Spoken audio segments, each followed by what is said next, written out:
मेरी पंजाबी नज़म मैं जज्बात दा शायर हाँ, एहसासात दा शायर हाँ। इश्क दियां मैं लिखदा गज़लां, प्यार दियां मैं कहंदा नज़मां। एक दिन गया मशूक दे कोल, बोले मैं कुछ प्यार दे बोल।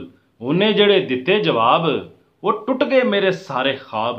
काफिए रदीफ उन्हें इंज रलाए, शेरां दे तोते इंज उड़ाए। इश्क दी फिर हिम्मत ही नहीं पई, शायरी तो मैं फिर तौबा ही कर लई। ओदे रवायत पसंद जवाब, सौ चुको किसी नूं दसोगे नहीं। मेरी दुखी कहानी उत्ते अष्टाम दिओ, तुसी हसोगे नहीं। मैं क्या मेरे वर्गा आशिक वो सोहणीए कदी वेख्या ही। तेरे इश्क इच कमला हो गया, मेरे बारे कुछ सोचिया ही। अगों कहंदी की भौंके आई। मैं क्या मैं एक फाते आलम, तेरे हुसन तो गया मैं हर। मैनू होर ना रोल मशूके, कुछ खुदा दा खौफ भी कर। अगों कहंदी तू परा मार। मैं क्या मैं एक तान सैन सा, तेरे पिछे भुल गए सुर।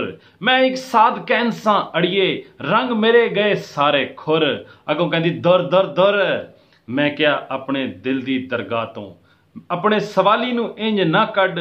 तू है चन मैं चानन तेरा, मेरे साथ नू इंज ना छड़। अगों कहंदी मुंह ना अड।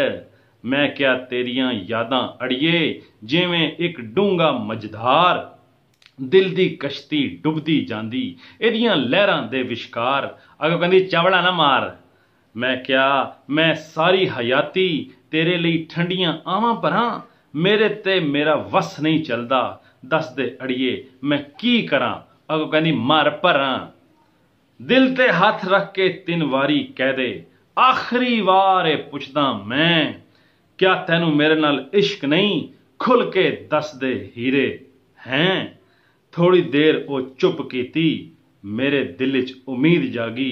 मैं फेर क्या दस देना हैं। अगों कहंदी ऐ हैं